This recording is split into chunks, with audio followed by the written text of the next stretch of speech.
Om Shri Sai Ram, offering our collective salutations to the Almighty, respected elders, devotees from across the globe, staff and students, good morning and welcome to day 37 of the One World, One Family World Cultural Festival. The king and father of Cambodia, Norodom Sihanouk, once said, "The strength of a nation is not only in its monuments and history, but in the unity and dignity of its people." How true this is for the nation whose glory is not confined to the stones of Angkor Wat or the pages of history, but is alive in the hearts of its people. It is their spirit of unity, their deep-rooted dignity, and their ability to rise with grace through every challenge that truly defines Cambodia's greatness. From the timeless wonder of Angkor Wat, where the devotion and brilliance of human hands meet the divine, to the sacred influence of Lord Buddha's teachings that shaped Cambodia's spiritual path, the country stands as a living testament to faith and resilience. Beyond its monuments and temples, it is Cambodia's people, their hospitality, artistry, and unyielding resilience that form the true soul of the nation. Their lives remind us that harmony between tradition and progress, between strength and gentleness, is not only possible but deeply enriching. Today, as we honor Cambodia, we also honor the spirit of one world, one family, a world where the dignity of people outshines even the tallest monuments, where compassion uplifts humanity, and where unity paves the way for peace and progress across generations. This morning, as part of Universal Wisdom for a United World lecture series, we have two spiritual leaders addressing us. We have Venerable Preah Somavedi, Dr. Yem Sopheak Dai, a Buddhist scholar, educator, and community leader from Cambodia. He holds two doctorates, a PhD in philosophy from Bodhisattva University in the USA and a PhD in public administration from Asia Euro University, Cambodia. With over 3 decades of service in education and religious leadership, he has nurtured generations of students through his roles as teacher, director, vice rector, and rector in Buddhist University. Since 1993, he has also been the spiritual guide of Vihaya Tontum Temple, where his mentorship has shaped thousands of monks, teachers, and young citizens into responsible and compassionate leaders. Respected deeply across Cambodia and beyond, Venerable embodies the timeless values of wisdom, service, and morality. Venerable Preah Somavedi Dr. Yem Sopheak Dai will be addressing all of us in Khmer, and it will be translated to English by Venerable Yen Sokne, and he will continue to elaborate on the topic. Venerable Yen Sokne, a distinguished Cambodian Buddhist scholar and teacher, is currently pursuing his PhD in philosophy at the University of Delhi, where his research explores the epistemology of the Vinaya Pitaka and the philosophical foundations of Buddhist monastic discipline in the Theravada tradition. Alongside his academic pursuit, Venerable Yen Sokne serves as a senior lecturer. Deeply committed to education and service, he has been a guiding force for many young students, particularly those from disadvantaged backgrounds. Through his teaching and mentorship, he inspires moral growth, social responsibility, and leadership in the next generation. Believing firmly that education is the path to both personal enlightenment and global harmony, Venerable Yen Sokne exemplifies the union of wisdom and compassion with his work. We welcome both Venerable Preah Somavedi Dr. Yem Sopheak and Venerable Yen Sokne to address all of us.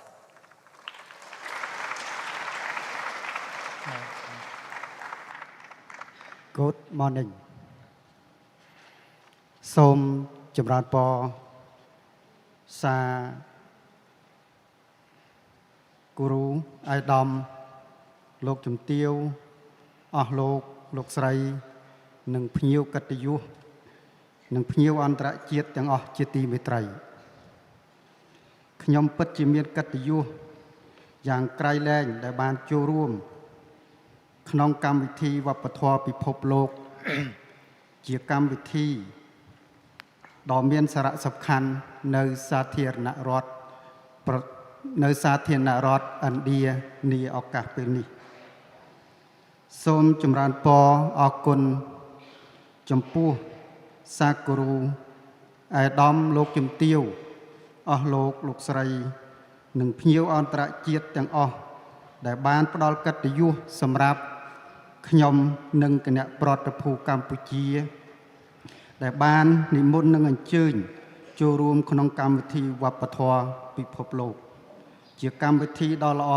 សម្រាប់មនុស្សនៅក្នុងពិភពលោកដែលបានបង្ហាញពីវប្បធម៌រួមគ្នាក្នុងពេលតែមួយជាពិសេសវប្បធម៌សន្តិភាពដែលពិភពលោកត្រូវការជាចាំបាច់ក្នុងយុគសម័យថ្មីជាបន្តទៅទៀតនេះខ្ញុំសូមផ្ដល់ប្រកេនចំពោះលោកយេនសុកណាធ្វើបទបង្ហាញបន្តហើយសូមជូនពរសាគរូអាយដាមអស់លោកស្រីភ្ញៀវអន្តរជាតិទាំងអស់សូមប្រកបនៅពុទ្ធពង្សគុលពរ4ប្រការគឺអាយុវណ្ណៈសុខៈពលៈកំបីគ្លៀងគ្លាតឡើយសន្តិបរាំងសុខੰ Thank you so much.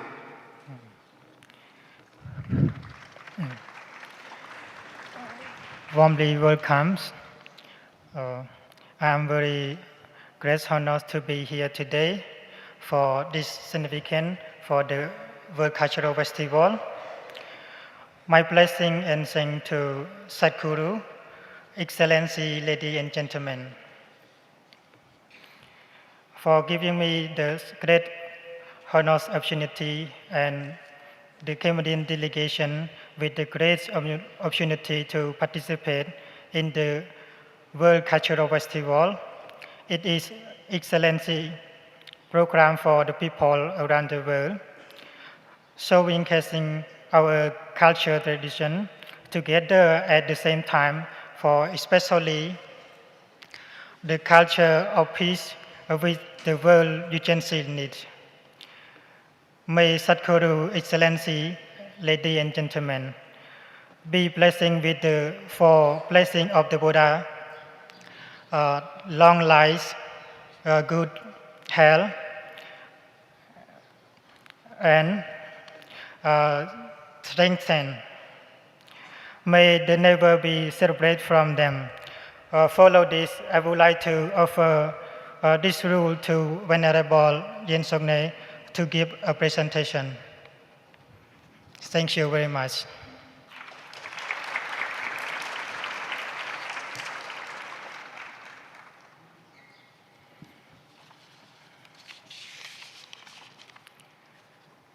Venerable member of the Sangha, respected Sadguru, respected dignitaries, external organizer, brother and sister in the Dhamma.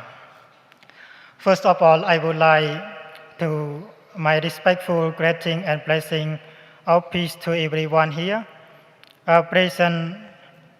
It is truly great honor for me to be participate this great World Cultural Festival, held in commemoration of 100th birth anniversary of Bhagavan Sri Sathya Sai Baba, a diverse teacher who like virtual shining example of love, peace, and service to humanity.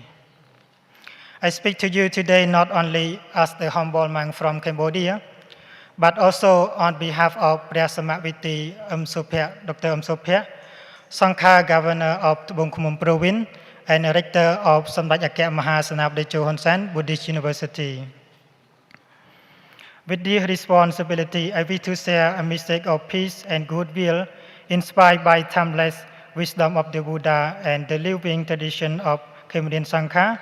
I also offer my heartfelt gratitude to the organizer, especially the Prasanthi Baramantira Trust, for inviting me to be this part of this meaningful gathering. The festival is more than celebration of culture.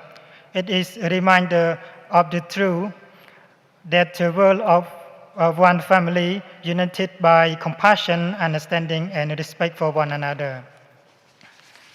And For my slide today, my speech today is with the reverend. I share a reflection from Vihiyatantam Monastery in Cambodia. They are not my word, but the voice of our people and our tradition, guided by the Buddha teaching and carried through many generations. So here are the content, the main speak I will going to talk right now. We will reflect on Cambodian history, its Buddhist cultural tradition, and the values that sustain our people. We will remind the Buddha guidance for peace, the example of Maha Ghosananda, and the practice that continue to the nature of renunciation and harmony. For the introduction, Cambodia is the land with a long with spiritual heritage, where Buddhism has been present since the first century. The Dhamma have been served daily lives, giving rise to peace, compassion, harmony.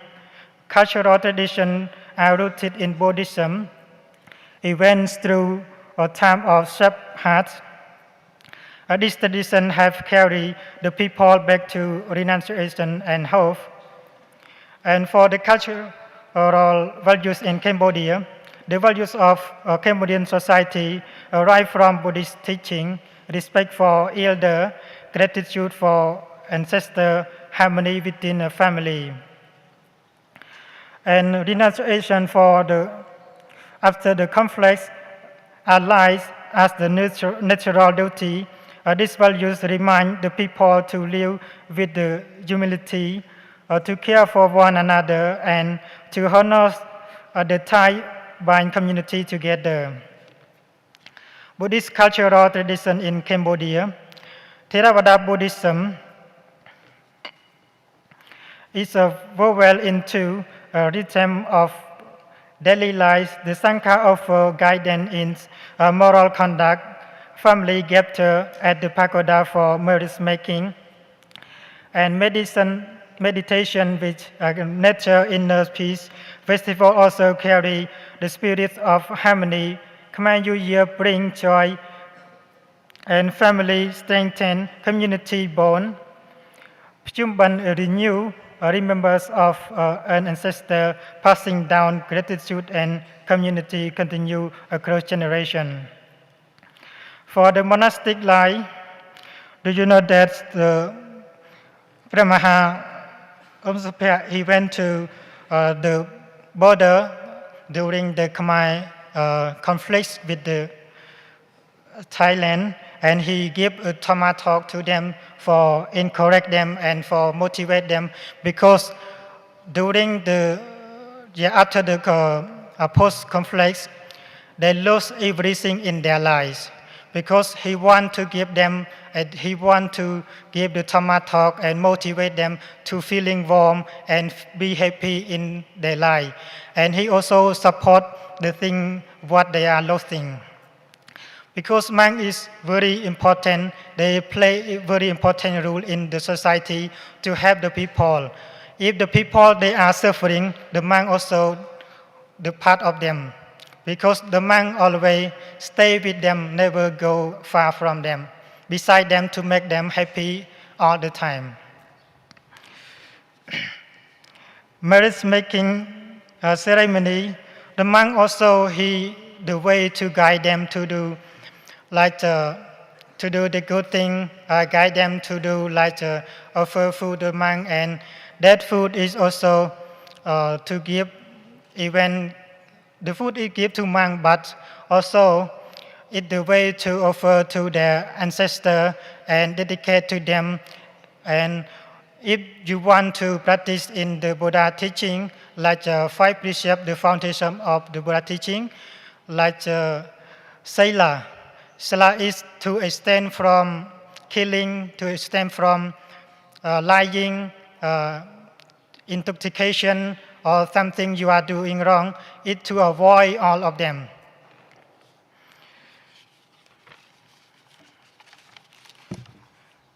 So now I want to talk about meditation, and also want to guide you how to do meditation in 5 minutes.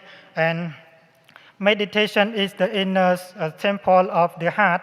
Through mindfulness and concentrate the mind is observed in motivation, emotion and calm, and anger to transform into understanding, compassion and equanimity arise. And from this stillness, peace flow to family, to community, and to the world.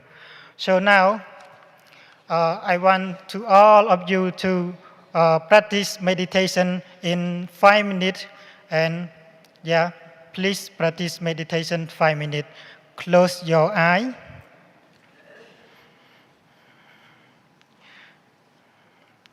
Close your eye gently and follow the breath in long, breathe out long.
Okay. Please open your eye slowly and awaken what you are, realize what the thing you have done. Do you know why I want to guide you to do meditation? Because meditation is very important for our lives. When you do meditation in your daily life, it's also the way to relax and the way you can recognize the way you can rely yourself. If we talk about the meditation, we will see what the Buddha he have done. Because someone they said if you are doing meditation, sometimes you will forget everything around you. But it's not true. It's not true. Meditation is very helpful to you. Yeah, meditation can make you to remember everything what you have done. Even if you are doing bad thing, you also can correct yourself. You will see what you have done, good or bad. If you are doing good, you will happy. If you are doing bad, you will be sad. So you can remove the bad thing from your life. You will not do in the future. So meditation also make you to improve your mind. If you have the good mind, if you have the good thought, you will be do the good thing in your life. Like you are practiced in the Buddha teaching, 4 Noble Truths or 5 Precepts, no killing, no lying, no drinking alcohol, no sexual misconduct. Yeah, everything you can avoid from all of them. Because meditation very helpful to you. Yeah, the Buddha, meditation, Buddha, he also do it to rely in the previous life when he was born in the birth, was born what we have done in the past life. So that's why I want to guide you to do meditation, to make you to improve your mind, your thinking, to rely yourself, what you have done at the past, and you will get the bad. You will never get it more, because you already know that you don't want to do it again. So for the next slide, we will talk about the Cambodian tradition, Chumban Festival. In Chumban Festival, in this time in Cambodia, we celebrate Chumban Day, the festival of Cambodian tradition. All the Cambodian people, they come to visit the monastery and offer food to the monk, and also receive the 5 precepts. Monks are chanting to blessing them, and also motivate them to do the good thing in their lives. And for the Buddha teaching supporting peace, the Buddha path so that peace begin in the mind through compassion, non-violence, mindfulness, ethical conduct. Harmony become possible. The 5 precepts provide the foundation for life. Meditation strengthens the peace that splits from within. Compassion, loving kindness, non-violent mindfulness are the key to inner and social peace. Maha Ghosananda, as the father of peace in India, do you know the principle of non-violence? He is the principle of non-violence, Mahatma Gandhi. In Cambodia, we also call Maha Ghosananda as the Gandhi of Cambodia. And in Japan, we know the Nishida Shufuji, he also the principle of non-violence. Maha Ghosananda, he also learning from them, from Mahatma Gandhi, Nishida Shufuji, and Dalai Lama also the same principle that. And the Maha Ghosananda, he said, if you have the peaceful in your heart, you will make a peaceful in a person. A person have a peaceful, make a peaceful in family. A peaceful family make a peaceful community. A peaceful community make a peaceful the world. And all being free from suffering, living in peace and happiness. The cultural practice promoting peace. Cambodian culture practice instruction for peace. The Sangha often mediate in dispute with compassion, impartiality, community prayer and ritual bring people together, strengthening belonging, mutual support, and spiritual connection. In school, peace education teaches children empathy, tolerance, respect for diversity, and skill for resolving conflicts. It plants in them sense of responsibility for peaceful world. For the conclusion, the path of peace in Cambodia has been carried through heritage, culture, and practice. From the Sangha, a discipline to family, I remember from merit making to meditation, from the teaching of the Buddha to the example of Maha Ghosananda, all point to the same truth. Peace begins within, and from the seeds it grows outward to embrace the world. With the heart of gratitude, this reflects of may all beings find peace within themselves, and may that peace grow into family, community, and nation, so that the world may living as the one family. So I remember the vision of Sri Sathya Sai. He said, "We should Thaiva Kutumpakam, one world, one family." And he mission very hard to serve all of you. Like he said that, love all, serve all. You see, he very carefully and to serve to all of you. And he very love to all human being, humanity.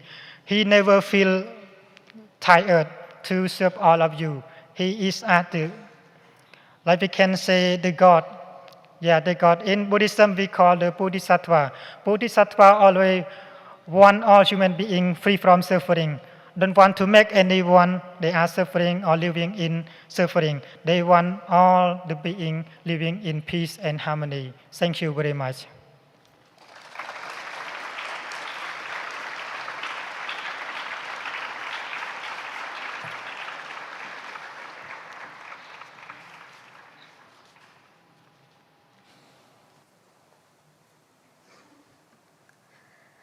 We express our heartfelt gratitude for sharing your wisdom and enlightening all of us this morning.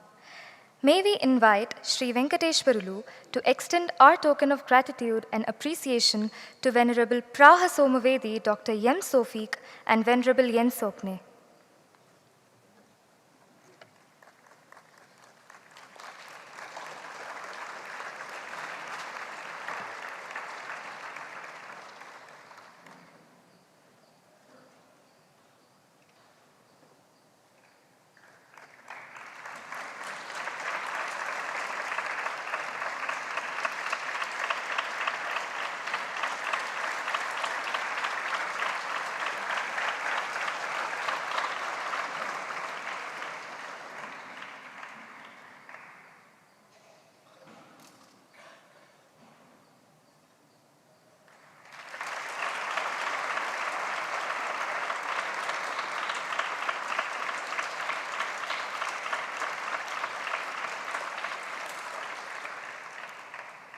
Now, we shall have a short break and reconvene for the program.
Invoking blessings of the Almighty. Distinguished guests and elders, ladies and gentlemen, Namaste and a very good morning. Welcome to the inaugural session of the Symposium on Genomics and Immunotherapy presented by Sri Madhusudan Sai Institute of Medical Sciences and Research. At the outset, a hearty welcome to the dignitaries on the dais. Our chief guest, Padma Bhushan awardee, Professor T. Ramasami, former Secretary to the Government of India in the Department of Science and Technology. A hearty welcome to you, sir. Dr. Ayapan, former Chairman and Managing Director of HLL Lifecare Limited. Dr. C.N. Ramchand, co-founder and Chief Scientific Officer of Mac Genome Labs. Dr. B.N. Narsamurthy, Chairman, Prashanti Balmandira Trust. Our revered founder and CEO, Sadguru Sri Madhusudan Sai.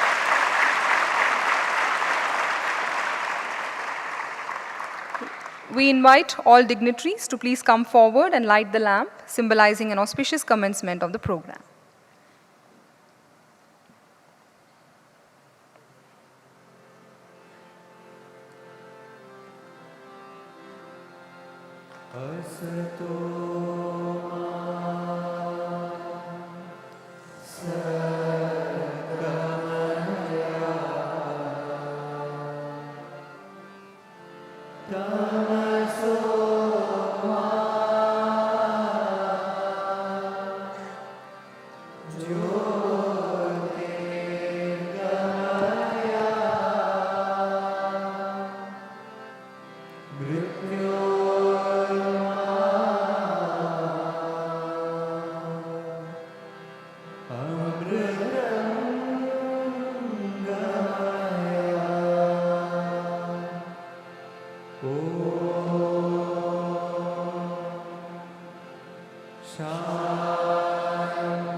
We will begin the proceedings with invocation by boys students of Sri Sathya Sai University for Human Excellence. They will chant verses from the Sannyasa Suktam.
तत्रापि दह्रं गगनं विशोकस्तस्मिन् यदन्तस्तदुपासितव्यम् यो वेदादौ स्वरः प्रोक्तो वेदान्ते च प्रतिष्ठितः तस्य प्रकृतिलीनस्य यः परस्य महेश्वरः ॐ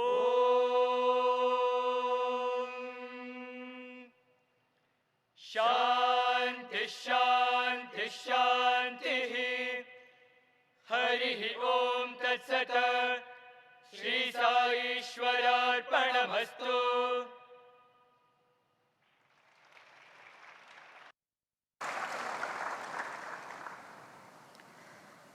The One World, One Family mission focuses on making a difference in the lives of our fellow men through service programs in the verticals of nutrition, education, healthcare, and socio-care.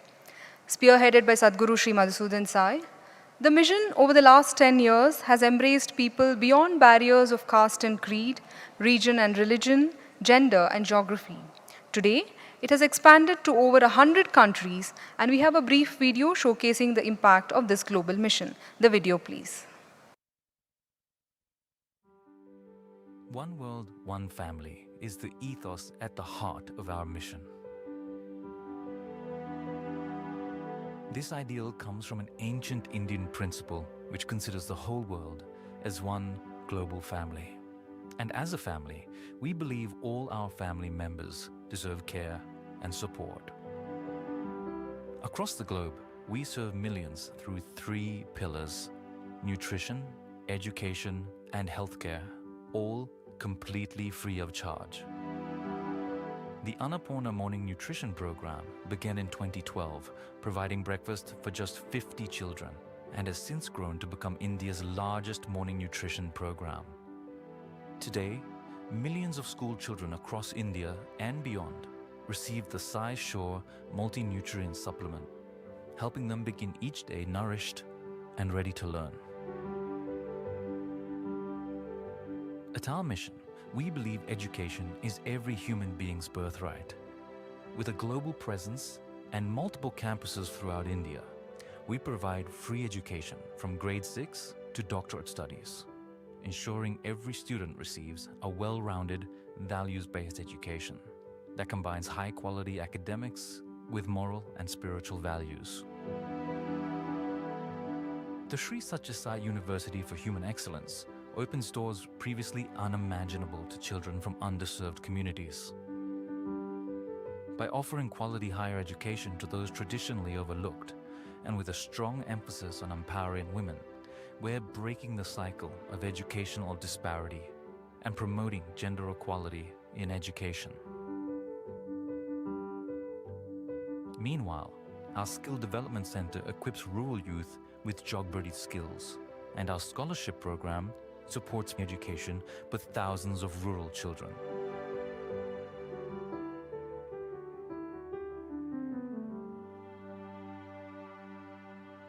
Our commitment to empowerment is also demonstrated by People Shores, an impact sourcing organization in the United States. We help youth from marginalized communities gain skills for the digital economy. This innovative model delivers high-valued business services while transforming lives and uplifting communities.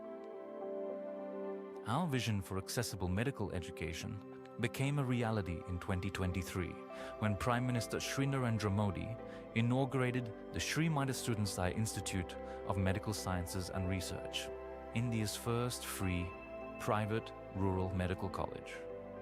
This institution aims to nurture noble-minded healthcare professionals who are dedicated to serving the underserved members of our society. Our healthcare mission goes beyond treating illness. We're pioneering solutions to bridge critical gaps in accessible medical care, and through our network of wellness centers, mobile hospitals, and multi-specialty facilities, we bring free healthcare directly to underserved rural communities. From preventative care to complex surgeries, at our hospitals, there are no billing counters. Since 2016, we've expanded beyond India to serve communities across the globe with the singular goal of leaving no person behind.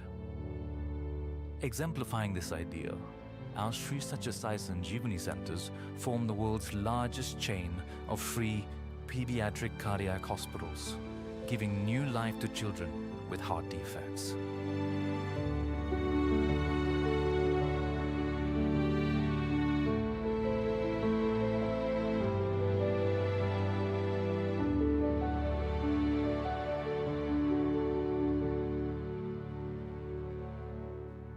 And with continually growing needs worldwide, we're expanding our healthcare facilities with the world's largest free hospital, a 600-bed facility that demonstrates our dedication to accessible healthcare for all. Our vision is clear. A society where life's value is measured not in wealth, but in compassionate service to those in need. And this vision only becomes a reality with the contribution and generous support of our global family.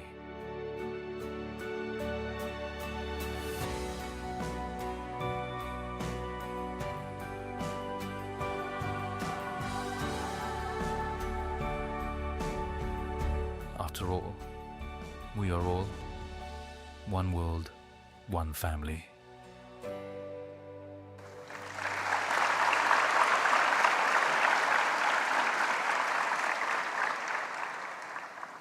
Since the concept of genes fascinated Gregor Mendel to conduct his experiments and studies in the 19th century, genomics has today become a specialized science enabling marvelous advancements over the last 200 years. By providing deep insights into an organism's complete genetic makeup, healthcare in particular has been immensely impacted with better understanding of diseases, leading to better diagnosis and prevention, developing personalized medicine, control of infectious diseases, among others. The alarming rise in the incidence of non-communicable diseases such as diabetes, cancer, and coronary heart disease, all with supposed genetic predisposition, require solutions also at the genetic level. The Symposium is a curtain-raiser event towards establishing a world-class genomics center here at Sathya Sai Grama. This underlines its relevance and impact, especially for an institution such as ours that is committed to embracing and furthering advancements in healthcare. The vision is to build a cost-efficient, end-to-end translational facility to discover, develop, manufacture, and clinically evaluate modern immunotherapies for patients, prioritizing affordability and regulatory speed. This includes development of antibody therapeutics, vaccines, cell and gene therapies, among others. Dr. Karthik Ramesh, National Co-Director and Principal Board Member, International Federation of Investors Association Bharat, will deliver the welcome address. He is also the Group Chief Growth Officer at TABI. Dr. Karthik, please.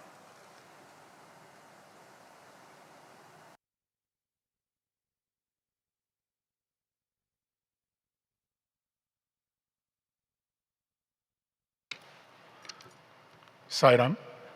Sarve bhavantu sukhinah. Sarve santu niramayaha. Sarve bhadrani pashyantu. Ma kaschit dukhabhag bhavet. May all be happy. May all be free from illness. May all see what is auspicious. And may no one suffer any sorrow. With profound reverence and deepest salutations to the founder CEO of Sri Madhusudan Sai Institute of Medical Science and Research, Sadguru Sri Dr. Madhusudan Sai Ji, I welcome you all, wishing you a very happy Navaratri Eve. I also take this opportunity to welcome with great honor the esteemed dignitaries on the dais, starting with scientific luminaries such as Padma Bhushan Professor T. Ramasami, former Secretary of the Department of Science and Technology, respected Dr. M. Ayapan, former Chairman and Managing Director of HLL Lifecare, Dr. C. N. Ramchand, a renowned scientist and entrepreneur in genomics, and respected Narasimurthy Sir, the Chief Mentor of the Global Humanitarian Mission. We also extend sincere gratitude to all our international delegates, scientists, policymakers, thousands across the world watching this scientific symposium live, and the entire medical community of Sri Madhusudan Sai Institute of Medical Sciences and Research, whose dedication today has made this day possible. The collective wisdom of this scientific symposium at our institute in the presence of these luminaries reflects, in essence, more than 1 billion genomes of wisdom today. The Human Genome Project was the first great triumph of the information age. It has given us the book of life, and now it is time we must learn to read it. These were the profound words from Dr. Francis Collins, the former director of the National Human Genome Research Institute, and this sets stage for our purpose today in the scientific symposium. On this auspicious occasion of Navaratri Eve, where we celebrate the divine feminine power or the Shakti, the source of all creation, energy, and innovation, it is not merely a divine coincidence that we are embarking on the scientific symposium, which is also encouraging us to go back to our roots and study the purpose of genomics. Today, what we may take as a baby step for our institution in the direction of genomics and immunotherapy is going to set a stage for a large genomics program at our institute. A vision of this magnitude could only be realized through collaboration and collective wisdom. We are honored by the collective genius in this auditorium today, and we have to acknowledge Mr. J.P. Madisa, the director of the Bangalore Pharmaceutical and Research Laboratory, who, by Sadhguru's grace, was instrumental in helping to string together the following luminaries. Our heartfelt appreciation and very warm welcome goes to the international pioneers in immunotherapy, some who have traveled from United States of America, Canada, such as Dr. Sachdev Sidhu, a leading figure in protein engineering and synthetic biology, Dr. Shane, an expert in advanced therapeutic antibody formats, Dr. Ron Goyer, a founding force in biological therapeutics and molecular diagnostics. We're equally privileged to host distinguished clinical and research experts, including Dr. Sabrinath, a pioneer in CAR T-cell therapy, Dr. Satish Chandran, who brings in decades of experience from biotech startups to pharmaceutical giants like Pfizer, Dr. C.S. Mani, a distinguished surgical oncologist with over 3 decades of experience, Dr. Raju, Dr. Parthasarthi Reddy, who are advisors and stalwarts in the space of genomics.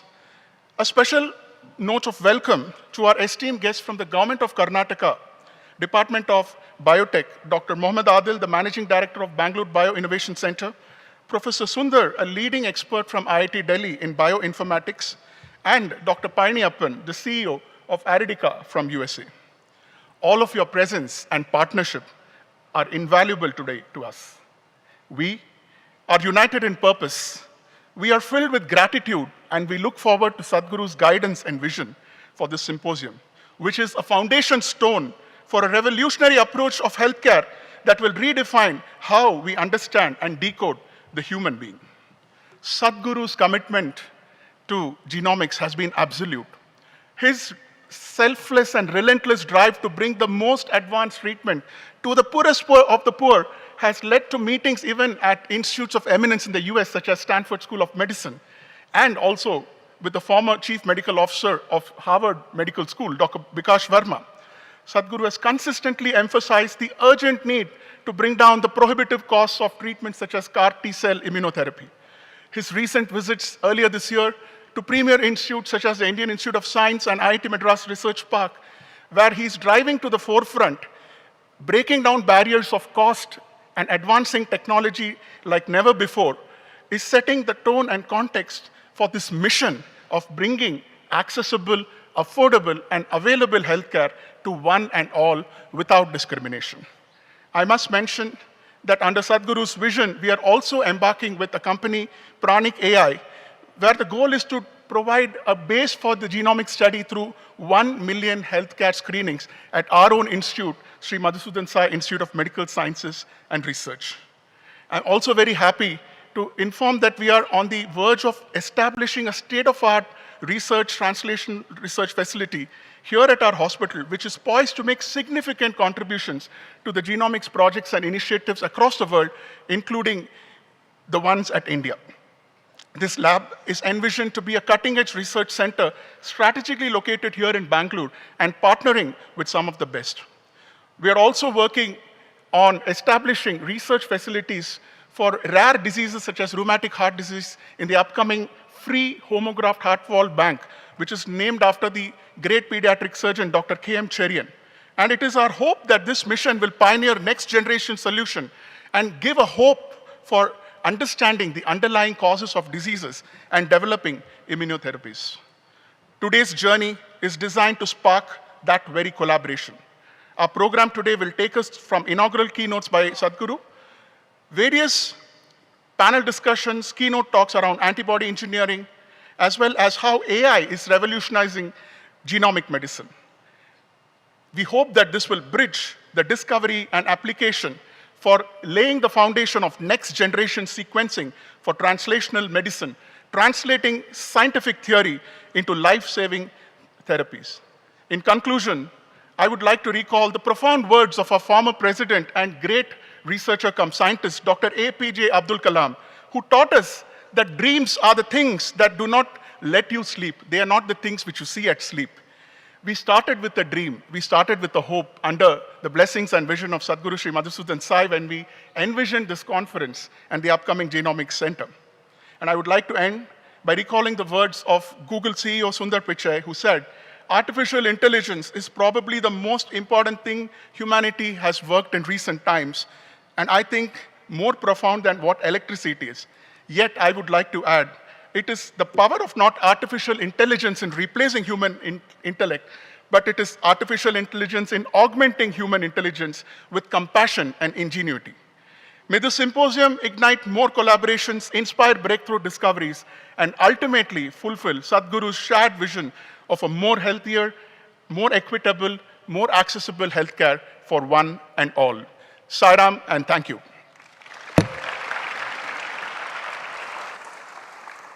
Thank you, Dr. Karthik, for succinctly setting the context of the symposium. We request Dr. C.N. Ramchand to make the introductory remarks. With over 25 years of experience in drug discovery, nanotechnology, and nutraceuticals, he is today a prominent figure in the biotechnology and pharmaceutical industries. He is a co-founder and chief scientific officer of Mac Genome Labs Private Limited, which develops patented products for DNA, RNA, and protein extraction using nanotechnology. Dr. Ramchand also serves as the president and CEO of Saxon Life Sciences Private Limited, a biotech startup focused on novel biologics. His extensive career includes leadership positions at Kemin Pharma and Sun Pharmaceuticals, where he was instrumental in establishing a new drug discovery center. With a PhD in biochemistry, Dr. Ramchand has authored over 70 peer-reviewed papers, edited multiple books, and holds numerous patents. Dr. Ramchand, please.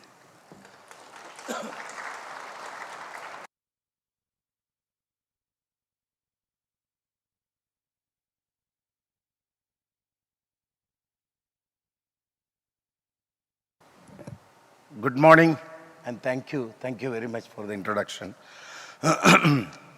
Most respected Sadguru Madhusudan Sai Ji, who is the leader, head of One Family, One Nation, and as well as the founder and CEO of various humanitarian work, including all what you are seeing, the medical college, and various facilities. And in fact, I met him about 2 months back first, and I was so amazed to see the things what they are doing. Thank you very much. Thank you very much for organizing this. I'm extremely thankful to Professor T. Ramasami, and the first person immediately after discussing with Sadguru Ji is that I called Professor Ramasami, and unfortunately he has already made his plans for a few other things, and he was supposed to be there today evening at one of the North Indian cities, and immediately anyway he changed the ticket and he has agreed to come. And thank you, Professor Ramasami. Professor Ramasami is Padma Bhushan and secretary to Department of Science and Technology, which controls the whole science of India, as well as he is also advisor to the Prime Minister and many advisory. But with all these things, he has kindly consented to come over here. Thank you very much. And Dr. Ayapan, I thought that, he would be he's not a scientist, he's an engineering background, but then he has also set up a next generation sequencing facility now. I thought he will be a right person to talk for 5-7 minutes about his experience. The reason is that a small company called HLL, Hindustan Latex Limited, made to a very big company over the years. So I thought that his expertise will be great. And my colleagues and Professor Narasimha Rao, thank you very much for your presence. And my colleagues who has come from Canada. So we have been collaborating for quite some time, and many of the molecules have gone into final stages of clinical trial, or many of the molecules are in the market. And one of the greatest scientists is Professor Sachdev Sidhu. He has multiple companies, and currently 8 molecules are on clinical trial, all next generation immunotherapy. 2 of his molecules I have developed for macular degeneration, diabetic retinopathy. And he is sitting over there. Thank you, Professor Sachdev Sidhu. We also have Dr. Shane He's an immunologist, biochemist, and a scientist and a professor. Thank you for coming. And Dr. Ron, who is actually an immunologist plus also a biochemist and involved in many diagnostics methodology. And we are actually setting up a company in Cochin, which probably many of these diagnostics can be done much easier. And thank you, Dr. Mani, for my invitation. I know he's a very, very busy doctor, oncologist.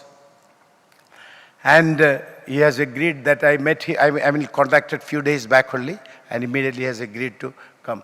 Thank you, all my other colleagues, Raju Rees, and all the other people who has come.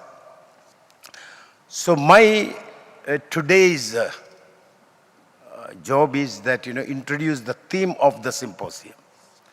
Theme of the symposium, what it is written is that genomics and immunotherapy, or we can go one step ahead, called next generation immunotherapy and next generation sequencing. So I'll just briefly tell about that and how this has come up. Next generation sequencing and next generation immunotherapy.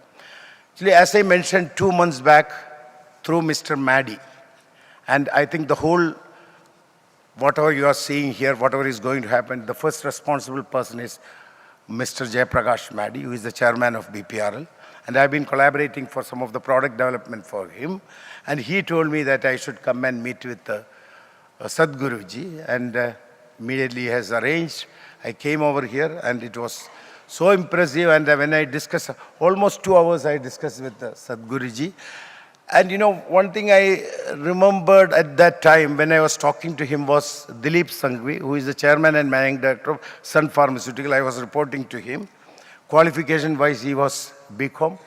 But I realized that, I have never ever seen such a visionary. That's why from 10,000 rupees, he made a $80 billion company, one of the largest pharmaceutical company. I was reporting to him. And, his thought process is amazing. And I felt the same thing when I met Sadguruji. He was talking about next generation.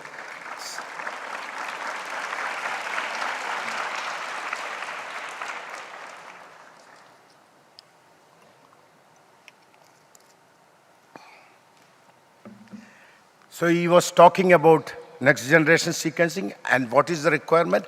What he wanted is that can this diagnostic procedure can be simplified and can be done very easily for all the patients, because right now it is not possible for very poor patients because it's quite expensive. The second thing is that immunotherapy, Dr. Mani will tell probably in his talk, so expensive, various immunotherapy, which is mainly for oncology and various applications, various things are there, very, very expensive.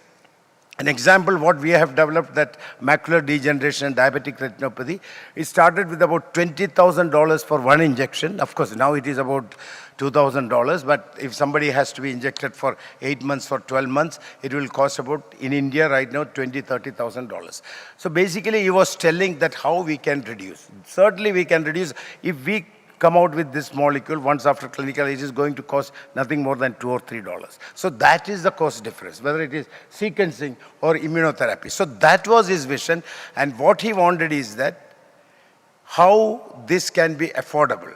And during my discussion with Dr. Sachdev Sidhu, he has developed a molecule which is called respiratory syncytial virus antibody, which is for RSV, which is normally affecting small children and elderly population, and the mortality is very high. So he's very happy to collaborate and develop for the Indian application, and probably we might have a 10-minute discussion and we can take it further on this molecule. So this is the way collaborations actually happening. Suddenly when he came here, when we discussed, he was very happy to discuss and take it to the next stage. Anyway, now what I will tell is that, how this immunotherapy and next generation sequencing has come. You all know about drug discovery process. And probably it has started about 100 years back with aspirin. And subsequently about 40, 50, 60 years back, molecules started coming, and there is two different types of molecule, NC or small molecule, and the other one is called large molecule, protein molecule, or antibodies, what we are talking about. So most of the drugs till date developed, about 500 such molecules only has developed for a disease of 36,000. That is the thing. 36,000 diseases, we have only 500 different molecules, and there is something called Me Too drugs, like, analogs of this one, probably about 2,000 drugs, and hundreds and thousands of formulations are there. That is altogether different. Anyway, now what has happened, this small molecule development is very complex. It is not such simple. It costs $2 billion to develop, and it takes about 15 years. Now, please remember, India has not developed any drug. In this background, and it is realized last 10 years, this number of molecules are significantly going down. So that is the time that people are thinking about biologics. Now, what is biologics? The first molecule, whatever I told, is a small molecule like aspirin or, brufen, those type of molecule. And that is normally taken orally. The second part is protein molecule, which is large molecule, which can't be taken orally. It has to be injected, and that is needed to be given in very small quantity. And this comes under biologics therapy or immunotherapy. And what is the start of this immunotherapy? If you remember, the start was by Louis Pasteur, probably 100 or 100 plus years back, maybe 200 years, I don't know, 18th century or something, that, he has developed attenuated vaccine. That means what he has done is that, for rabies vaccine, it is a virus, so inject it into rabies and take the spinal cord, proliferate it. That means the virus will proliferate, but its effect will not be there. That is what he has done. And such a pioneering work he has done probably about 150 years. And that is based on some of the work even now, what is going on. This thing. Now, subsequently, this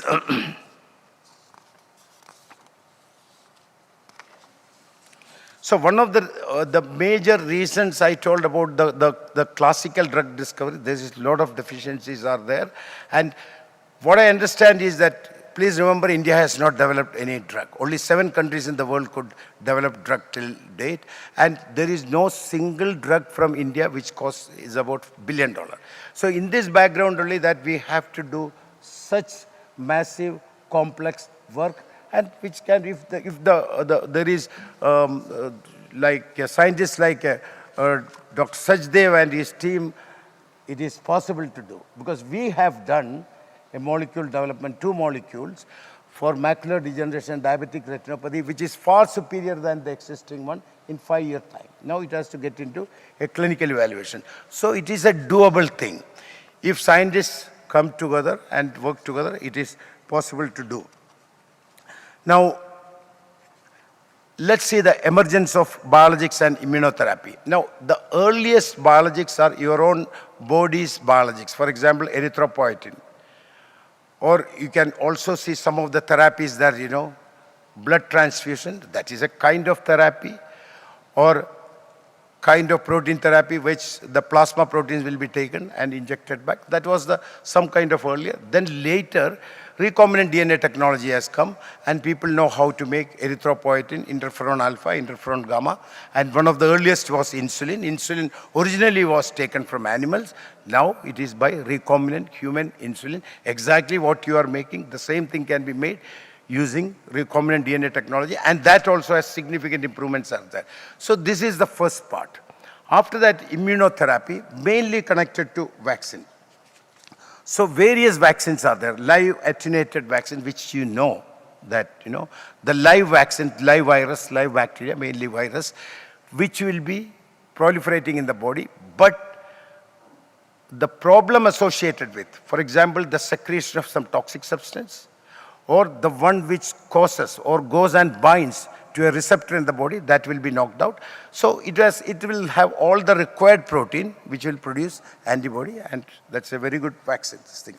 Inactivated vaccines. What you do is that, the easiest way to do development of a vaccine, take the virus, kill the virus, inject back. So easy. Everyone asks one question that drug discovery takes 15 years time, but on the other hand, we developed vaccine, various types of vaccine during Corona time in 1.5 to 2 years. It is possible. If you really want, it is possible, because the reason is that the complexities of making these vaccines are not as complex as developing molecules. See. Subunit vaccines, which is, for example, present in the surface of the bacteria or virus. You take that, the protruding, the protein, and clone it, then that can be injected. That will produce the antibody. It will become a vaccine. Then toxoid vaccine, the toxin will be inactivated. For example, diphtheria vaccines and tetanus toxoid, etc. So that's another way of doing. And conjugate vaccine. Conjugate vaccines are mainly, sometimes many of these bacteria will be having surface, will be having carbohydrates. Carbohydrate as such, if you take and inject, it will not be immunologic. So what you do is that, you pick up that one and link with protein and inject, that will become, that is called conjugate vaccine. mRNA vaccine, all of you know. mRNA vaccine, which during the COVID time, the first time which was introduced, so there is DNA vaccine is there, mRNA vaccine is there. One of the problems, doubts, and fear of the people was that this mRNA which go and, get into the genomic system and continuously producing these type of this thing. So, yeah. So I do not have much time. So I have a lot of to talk because I have another 3 or 4 more talks are there. Anyway, so I also wanted to talk about, apart from this, the vaccines and many other antibody therapies, and there is a lot of platform therapies are there. So the idea is that, after our discussion, how this can be developed over here. And the other thing is that next generation sequencing, where how the DNA sequence can be used for diagnostic purpose, precision medicine, etc. So our team will be very, very happy to collaborate with you, and will do whatever is possible to make sure, and next few years, a very good immunotherapy product is coming out, and a next generation sequencing facility. Thank you very much. Thank you.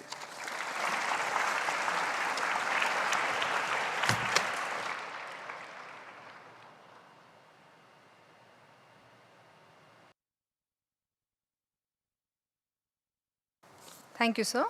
May we now request our chief guest, Dr. Tirumalachari Ramasami, to address us, please. Former Secretary to the Government of India, he is a distinguished technologist and scientist with over 250 research papers, 50 patents, and 12 process know-hows. His innovations like Allutan and Alcrotan placed India on the global map in leather auxiliaries. During his tenure as Secretary, he launched several landmark programs, significantly reforming India's R&D ecosystem.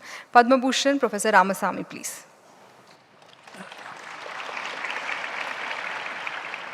Sadguru, brothers, sisters, fellow human beings, Namaskar, Pranams. Science without humanity is called a social sin by Mahatma Gandhi. Today, we have assembled in this house where the whole world is seen as one family, Vasudhaiva Kudumbakam. Thank you, sir. Thank you, Sadguru, for this. And I would now, as a generalist, address the value and the cost of the scientific symposium on the next generation genomics and immunotherapy. I think it was, as was introduced, we are all connected, united by the purpose. I think I'm here for that, joining the purpose for which this organization has got up together, this wonderful scientific symposium. If you want to look at this scientific symposium, as a scientist, I would ask this question: have the benefits of scientific research at the world stage reaching every member of this global family or not? And I will then come back and tell you why we need to have a different generation, next generation methodology for pursuing research itself, not about what research we do. The present grammar of scientific research in the world is built on what I call a competitive excellence. In this competitive excellence, which is highly resource intense, talks about 10 years, 15 years, so many $1 billion. And the total investment of the world in research is estimated at $2.1 trillion. And if you were to invest a similar kind of money as the United States does on research, the world investments would require to be $13.9 trillion. Therefore, what it conveys to you, the present level of R&D investments of the world bypasses 60% of this global family that the association is talking about. Therefore, in the context of next generation, we need to ask in a human healthcare system, why do we need it? What has happened to the last generation process? The current methodology of discovering drugs, finally discovery to delivery process to human systems is not only prolonged time frame, but also cost significant amount of money to a point that most of the human healthcare system has become primarily a business and less of a service. Therefore, we might have to look at another grammar for this process. Not that we are, as a society, we are starting de novo. There was Ayurveda and Siddha in this country. It was a health as a service. My uncle was a Siddha doctor who will never take any money for any treatment. And because there was an alternate, we call them alternative medicine, traditional medicine. Truly, that is the original medicine. What we have is alternative. These alternative models had been now looked in the framework of what is needed, the purpose of healthcare. If you look at the United States, 18% of the GDP is human healthcare costs. 18% of United States GDP is largest GDP of many parts of the world. Therefore, we need to have a different approach to human healthcare itself. Of course, the modern medicine has helped enormously in dealing with infectious diseases. The life at birth 2 centuries ago used to be 26, 27. It moved up because of antibiotics. Infectious diseases have relied on molecular medicine and the approaches that they have gone through. What happens to non-communicable diseases? What happened to the autoimmune diseases? And there are several diseases that we are talking about today. Man cannot be treated as a mouse. The grammar of Ayurveda and Siddha doesn't treat man as a mouse. The animal studies don't fit. So the grammar of Hindi will not fit the grammar of Tamil. These are the realities. Now, the Ayurvedic and Siddha treatment procedures, as you are aware, empirical, anecdotal. And there's no way of capturing the value of that treatment. Ayurveda as a process treated man as a part of an ecosystem. And therefore, the solution and the problems are matched in the same ecosystem. It cannot globalize, so it can't reach the world. Therefore, we need to ask a question in the next generation approaches. What are the objectives we need to have?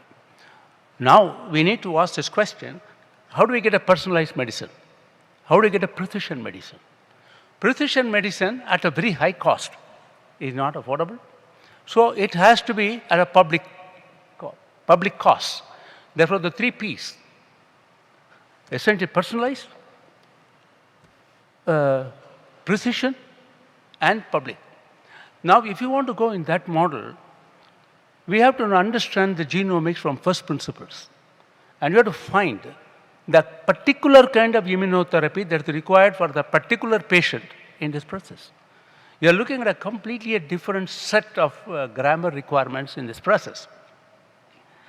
And I believe such an opportunity did not exist in earlier times. The reasons were these doctors and patients were one-to-one and empirical, anecdotal, and eventually they were not captured. Today, there's the Indian scientific process, the Vigyan itself, is not based on reductionism. It is based on integration. They look at a comprehensive total systems and together. Therefore, you have to understand the genotype, the phenotype, and the alleles, and look at the triads and how do we connect them. Fortunately, the modern tools of artificial intelligence, machine learning processes, and so on, provide an opportunity to gather the inputs of many, many people across the world and look at those processes and eventually provide some kind of interrelationship. And therefore, we are in a position to look at a possibility of making a personalized medicine public at affordable cost. And that's a question that we have to look at in this process. Therefore, the purpose of this particular scientific symposium is to make such a thing happen. We can't build on the grammar of competitive excellence. Excellence is two ways. You can outperform somebody else, surpass somebody else at a particular time. India's best example is C.V. Raman for the Nobel Prize. Other method of excellence is to outperform yourself perpetually. And the global best example, universal example, Mahatma Gandhi. Therefore, the question that we are talking about today, how do we take this model of from a competitive excellence to collaborative excellence with a resource optimization?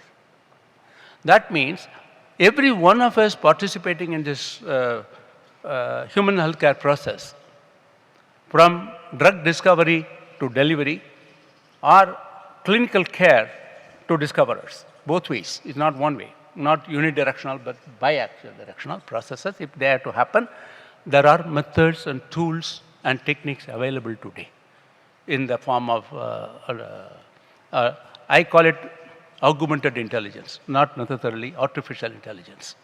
I think man cannot surpass God. What God has given as a native intelligence cannot be surpassed by man.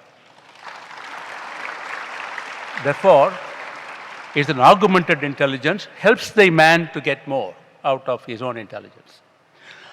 And in this context, I'd like to share one or two anecdotes. When I was in the Department of Science and Technology as secretary, there's a lady by name Thelma, who's a professor of genetics in University of Delhi. She came with a proposal to screen newborn babies in the fetuses of the woman, and she wanted to screen 200,000 fetuses. The budget at that time was 300 crores. And I happened to have sanctioned 180 crores from my department and 120 from public process. That had happened about 12, 13 years ago. I'm very happy to report to you today that she actually screened 200 fetuses around Delhi in the last 12 years. And she has been able to correct some 2,500 inborn errors in those families through the immunotherapeutic processes that they have done. This is a real-life story. And I like to acknowledge the contributions of the collaborative exercise that this team did in newborn screening process right here in this country in the last 12 years. I think there's an example for us to follow to the next stage. If you look at this business of, I talked about the model of collaborative excellence and competitive excellence. Let us take this example of COVID vaccine. The vaccine was discovered by Oxford and made in this country, and the cost changed. Fundamentally, human healthcare has to be necessarily taken as a service, not as a business. If that has to happen,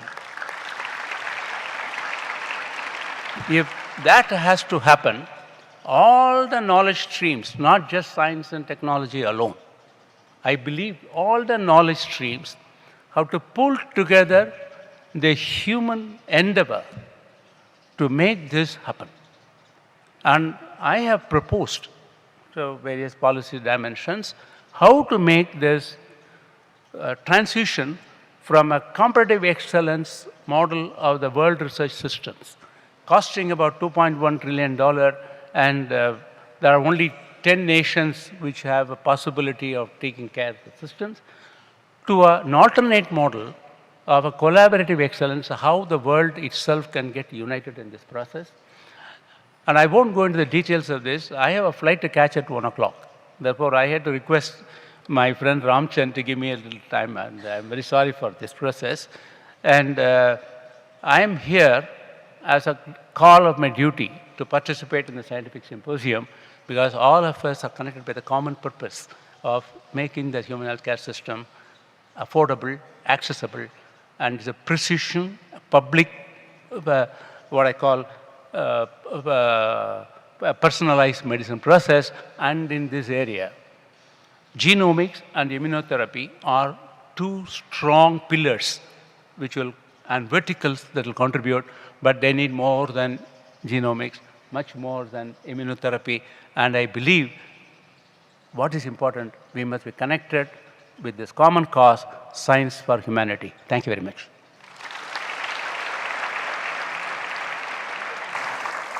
Thank you, sir. We are honored by your presence at the symposium, and we are grateful for you for sharing your valuable insights and wisdom with all of us. We extend a token of our appreciation to Professor T. Ramasami.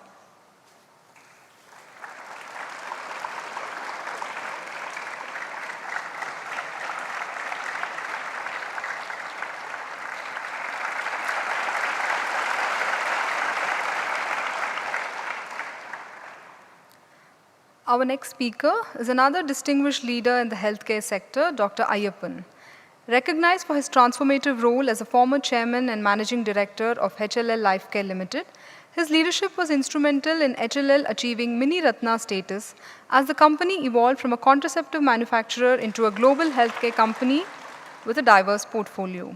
Currently, Dr. Ayapan is a chairman of Sage Genome, a Kerala-based startup he co-founded that specializes in genome-based technology for personalized healthcare and early disease detection. The company's Oh My Gene platform utilizes saliva samples to analyze genetic information for various health conditions, offering personalized wellness programs. Dr. Ayapan, please.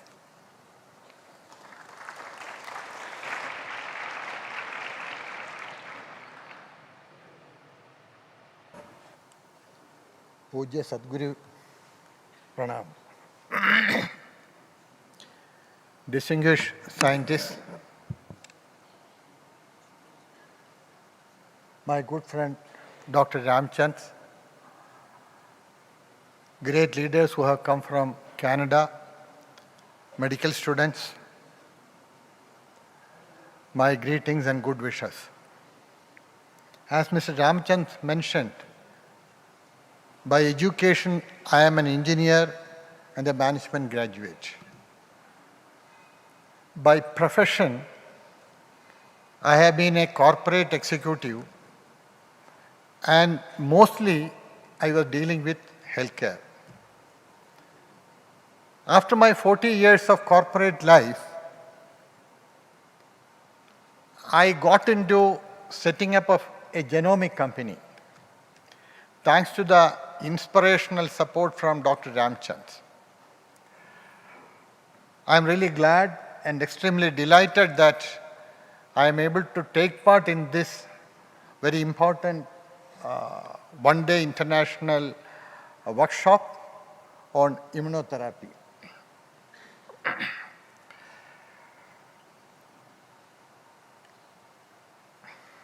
This gathering marks not just a convergence of brilliant minds in science and medicine, but also a reformation of our shared vision of a healthier, more compassionate, and more hopeful future of humanity. When we speak of immunotherapy, we speak of a revolution.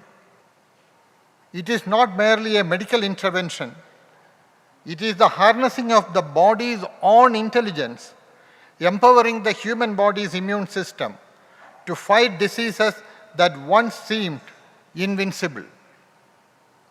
Cancer, autoimmune conditions, chronic infections, these are not just biological challenges, but human struggles, sufferings of families, and battles of hope. Today, science gives us the courage to dream of victories where once there was only disappointment and end-of-life situations. But what makes this moment truly special is that we are gathered under the larger umbrella of wellness, genomics, and personalized medicine. These three streams, when flowing together, will shape the medicine of tomorrow. Immunotherapy provides strength, wellness ensures prevention, and genomics guides us to tailor treatments, recognizing the unique DNA structure of each and every individual. Together, they form the trinity of next generation healthcare. At this juncture, I would be remiss if I did not acknowledge a visionary who has transformed not just healthcare delivery, but also the spirit with which healthcare is made accessible and affordable to masses. Sadguru Sri Madhusudan Sai, his initiatives in healthcare, education and nutrition are not just to build institutions, but living examples of selfless service. The Sri Sathya Sai Sanjeevani hospitals, the Sai Sanjeevani Children's Heart Care Centers, and his vision of free, compassionate healthcare for all are redefining the way world is going to see healthcare. In an age where healthcare is often entangled with a business outlook, as Professor Ramasami was mentioning, Sadguru Sri Madhusudan Sai has provided that healing can remain pure, unconditional, affordable, and accessible. Thousands of children with congenital heart diseases, countless families in distress for want of healthcare support, and communities otherwise left behind for dignified life have found hope through Sadguru's initiatives.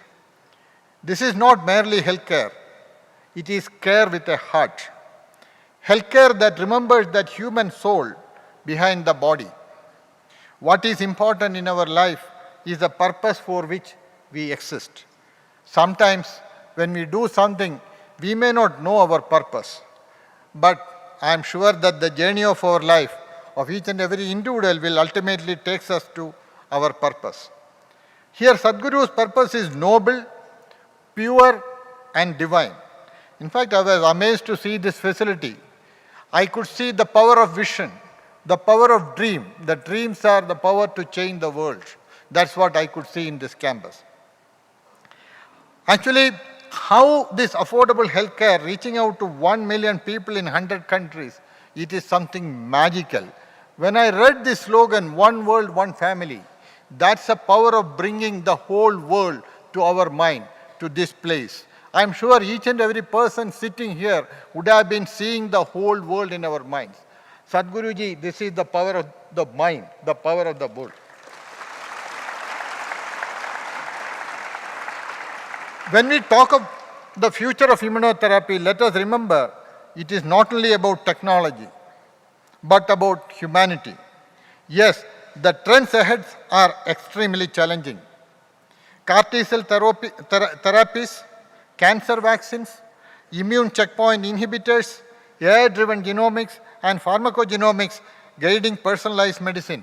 These are the important things which are going to come. But the purpose of all this is singular: to serve life, to protect dignity of people, and ultimately science for wellness. That's what Professor Ramasami was mentioning. The healthcare has to be a service. I am sure that this conference, guided by Sadguru, will pave the way to ensure that each and every child in a remote village in India will have access to, not only in India, the 100 countries or more countries will have access to cutting-edge immunotherapy as in a most advanced hospital. This conference will lead us to a future where science bows to compassion, where wellness is not a privilege but a right, and where genomics ensures that treatments are designed for each individual, reducing their sufferings and increasing wellness. On this day, I felicitate all the scientists, doctors, and visionaries who continue to push the frontiers of medicine. And above all, I offer my deepest gratitude to Sadguru Sri Madhusudan Sai, whose life's work reminds us that science and spirituality, knowledge and compassion can and must work hand in hand. May this workshop ignite new collaborations, inspire bold innovations, and nurture in all of us the spirit to serve humanity selflessly. Let us pledge that the breakthroughs of immunotherapy and genomics will not remain within the walls of laboratories, but will reach the very last patient, the most vulnerable heart, the most distant at home. With these thoughts, I once again extend my heartfelt felicitations and my humble pranams to the noble presence of Sadguru Sri Madhusudan Sai. I wish I would have met him almost 15-20 years back when I was running a big corporation. because there my objective, I have been dealing with condoms, oral contraceptive pills for the large section of people in Uttar Pradesh, Bihar, Orissa and Jharkhand. The basic purpose of the company was to make these products affordable and available to these people, the needy people. Always we talked about science for wellness. That's what Dr. Ramchand was mentioning. We made a small company, a big company. Ultimately, it depends upon the purpose. I'm sure that with great purpose, the pure, unconditional purpose for which Sadguru is starting this great institution will be a great success, will become a global institution in one of these days. Thank you so much for this opportunity.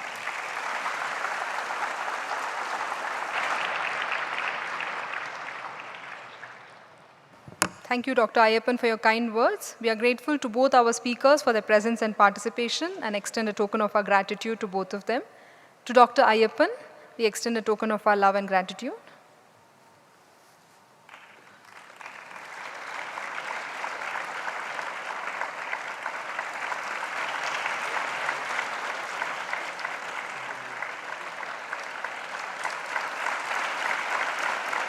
And to Dr. Ramchand.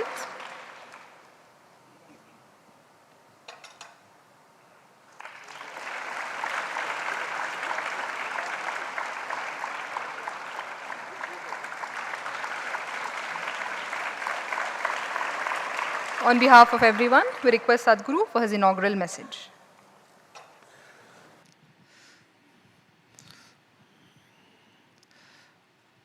As we chanted while lighting the lamp, Asato ma sadgamaya, Tamaso ma jyotirgamaya, Mrutyor ma amrutam gamaya. That is the Indian ethos. We were always seekers of truth. From untruth to truth, from darkness to light, from death to immortality is the prayer. And we as Indians or as human race have always been knowledge seekers. We always wanted to unravel the mysteries of the universe, find the truths behind all that which is untruth in the terms of impermanence, and then find that permanence behind all that is transient. That was always our way of life. Human inquiry, human curiosity is the one which drew us from centuries to reach where we are today as a modern human society. India in particular is especially the very land of knowledge seekers, the rishis, the seekers. And they not just found the truths behind the material world, but even beyond that. The world beyond the material plane also was discovered by them. So our Indian knowledge systems have been very deep in their understanding of here and hereafter. And when on this special occasion we gather to find more answers to some of those unanswered questions in the field of healthcare, and we have such a distinguished chief guest, Professor Ramasami, whose lecture was, I think, so profound and insightful, and also so very contextual and appropriate for today's times, giving a background of what healthcare was like and what it should be like, and leading us from competitive excellence to collaborative excellence, so that all fields of knowledge can stream in, work together to provide solutions for the larger human societies. It was a wonderful talk, and I think we are very, very grateful for his presence, though he had a flight to catch, he had to rush. But I'm sure his words would remain with us for a very, very long time, and we are grateful to him for that. With me, Dr. Ayapan, he said we should have met 15, 20 years earlier. But I told him that the universe is such that we all meet the right people at the right time for the right reasons. There is nothing called late or delayed. So I'm sure there is something in the offing. There is a plan in place by the divine design, and something great will come out of this new meeting and coming together. So we welcome you to this institute and look forward to a lasting partnership. Professor Ramchand, he has been instrumental in organizing this conference. He met me just 2 months ago, thanks to Jayaprakash Madhi, who brought him from BPRL and told that you must meet this man. And he kept on telling me 2-3 times that you must meet this man. I thought that there must be something about him, that is why Mr. Maddy is so particular. And he told me he's a brilliant mind and he has great ideas and he can achieve things. And I think this institute needs somebody like him to come and talk to people here. And then we met Dr. Ramchand, and he was very profound, he was very clear, he was very straightforward in whatever he wanted to convey to me. And with all the experience that he has with him, when we had a good discussion, as he mentioned, the only question I asked him, how can we make these precision immunotherapy and all these next generation genomics affordable to the last, the poorest and the least? Because our hospital sees the poorest of the poor patients. And we do not want to deny them the best of the healthcare services just because it is quite expensive. When I was talking to somebody in the US, they told me that immunotherapy in the US would cost you $500,000. And that not many can afford. Even the people in the US, the very rich also would find it very difficult. Then how will a poor person somewhere in the remote village of, let's say, Bihar or Uttar Pradesh or Odisha or Jharkhand or somewhere far, far away in the tribal hills can ever afford this? And that was the problem, that was the problem statement that we had at hand, that how can we make it really affordable? How can we do things differently? How can we find quicker solutions, faster solutions, and make this happen in quick time? And then all these discussions led to this symposium, and I'm so glad that all of you, very, very distinguished people who are seated off the dais, they are all here to discuss this, and we are united in that purpose, as Dr. Ramasami said, that we want to make the highest quality precision medicine, personalized care, affordable and available to the last and the least. And I think we are a unique medical institution because we are perhaps the only institution which provides both the clinical work, the healthcare facilities free, and also the medical education free. And whatever we come out of it, it is only to make it available to people. There is no personal agenda behind anything. So that is where I think this kind of an idea can really fructify. And as Professor Ramasami said, that we should bring all fields, all people together. It needs to be a collaboration. Only then it can happen. It can't be done by one institution or one individual or one industry. It has to be a collaboration, and that is the way our scripture says, Sahana bhavatu, sahana bhunaktu, sahaviryam karvavahe. May we work together. May we learn together. May we grow together. That is the idea. So I think this symposium, more than being scientific, is also spiritual in nature because it is trying to emphasize on this idea that we must collaborate and come together to make this vision happen. Sathya Sai Sanjeevani hospitals have been in genomic research for last 8 years, ever since the first research lab was established in our Palwal facility. And Professor Ramaswamy did mention Dr. Thelma, who is the advisor to the facility, and she has been continuously working with us, and we are trying to find the reason, the genetic reason for congenital heart diseases.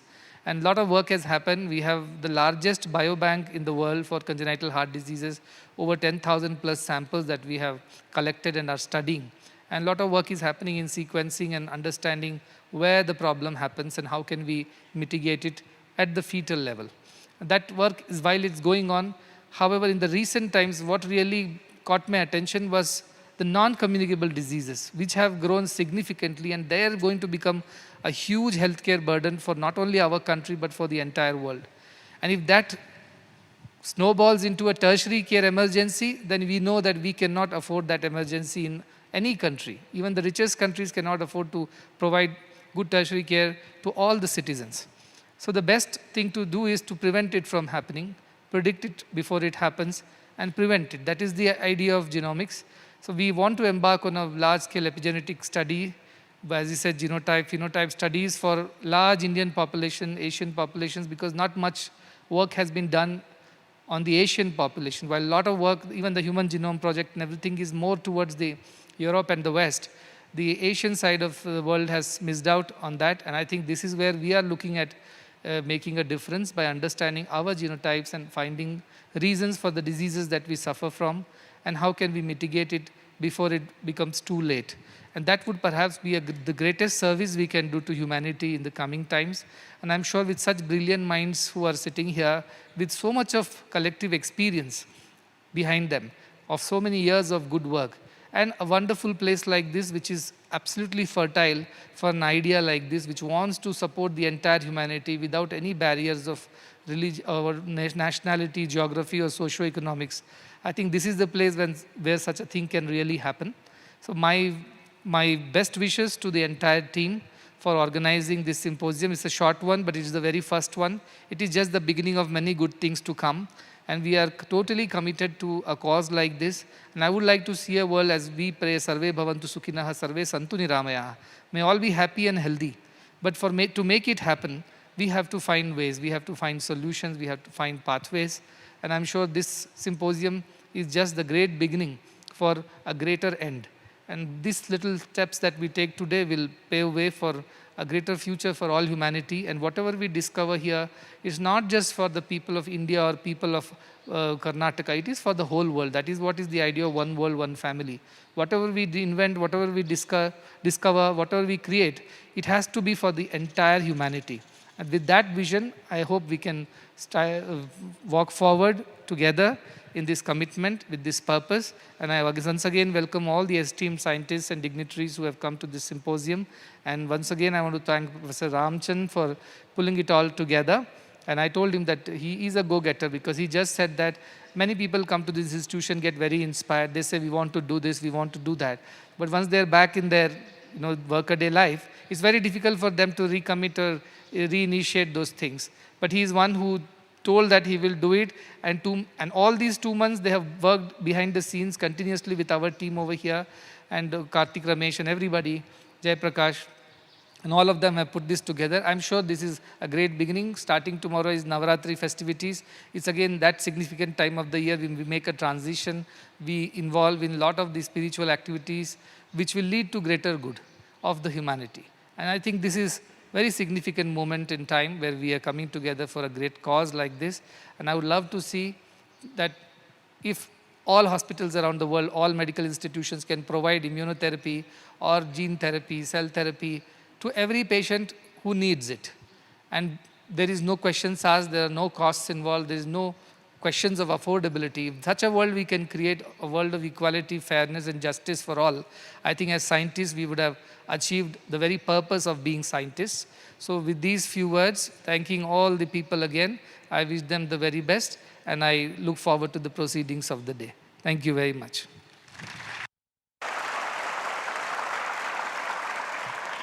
Thank you, Sadguru. With this, we conclude the inaugural event. We request all delegates, participants and panelists to proceed to the Rajeshwari block of the Medical College. Scientific sessions will take place at the Ateshaw Hall. We will now break for 10 minutes, after which we shall reconvene for Sathya Dharpun. Thank you.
Sairam and welcome back to Sathya Dharpun.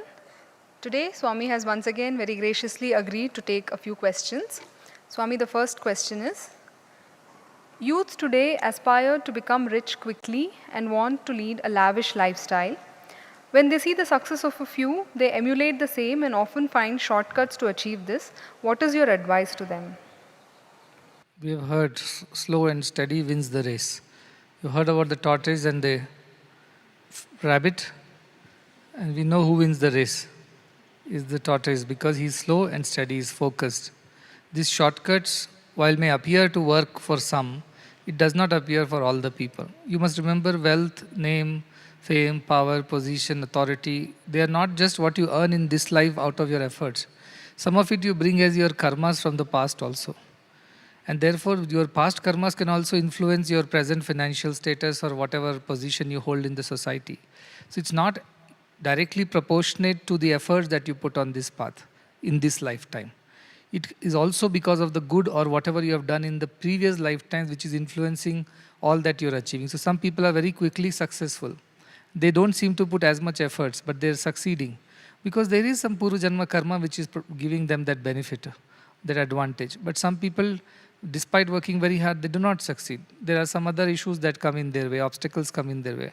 So they also have a Purva Janma Prarabdha which is always coming in their way. That is why let us not compare with others. That is why I keep saying, don't compare yourselves with others on this path. If you want to derive inspiration positively from somebody else's work, hard work, derive that inspiration.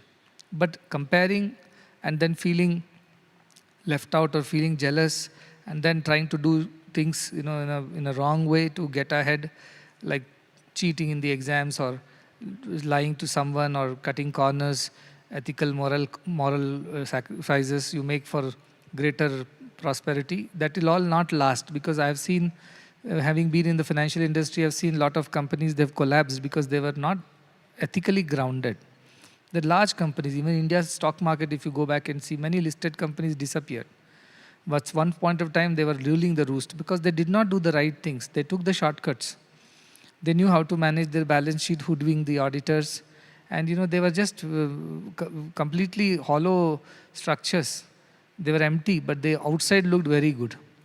If there is no ethics in your way of making money, it won't last. That is why dharma, artha, kama, moksha is there. If artha or whatever you earn is based on dharma, only then it will last. If it is based on adharma, it will collapse sooner or later. They may look very good in the beginning, but like the shooting stars, they'll just come and disappear. And when they disappear, it is so humiliating because they lose everything for the wrong reasons.